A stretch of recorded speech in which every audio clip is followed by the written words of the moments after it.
5 singkatan kocak yang timeless guys. Kenapa dibahas soal singkatan? Soalnya kita hidup di negeri orang-orang kreatif guys. Pokoknya segala hal disingkat guys. Cau, cangkangna ulah. Terus cuangki, cari uang jalan kaki. Perdana Menteri Israel disingkat jadi Dajjal. Itu lo bisa lah pokoknya singkatannya gitu. Nomor 5, Pongah. Ompong di tengah. Ya pas zaman SD aya nuntuna ompong di tengah. Ih, Pongah, ompong di tengah.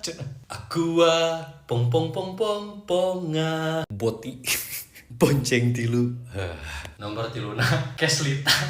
Kesanglian. Nomor 2, iya kreatif dan timeless menurut orang sih. Tiklot, singkatan dari letik tapi kolot. Ya bahkan gara-gara kata tiklot eta pertama kali ngadenge kata TikTok teh suganti letik montok gitu. Nomor 1 guys, iya menurut orang paling kreatif dan mind blowing banget lah pokoknya. Tapi sebelum nomor 1 seperti biasa follow dulu di Kibayasa guys. Oke guys, nomor 1 ada historinya guys. Orang pan sok nongkrong jeung lancar kelas dan pada saat itu sedang obrolan pembasuh muka gitu jeung lancar kelas teh. Pek teh ngobrolkeun soalna ieu lancar kelas urang teh nya jarawatna eta geus lain jarawat batu deui. Berjejalan bahkan geus jiga naik angkot gitu nu leutik di lahun gitu teh jarawatna teh. Nanyakeun pembersih muka naonnya nu alus jang jarawatan. Cek aing teh make ieu we. Putasor. Oh nya alus putasor alus eta produk Cina coba orang tanya. Naon gitu putasor teh? Eta putasor pucuk tai sorangan. Eta nomor 1 putasor guys ya. Nah itu guys singkatan kocak favorit versi orang gitu nya. Versi kalian apa? Silahkan komen guys.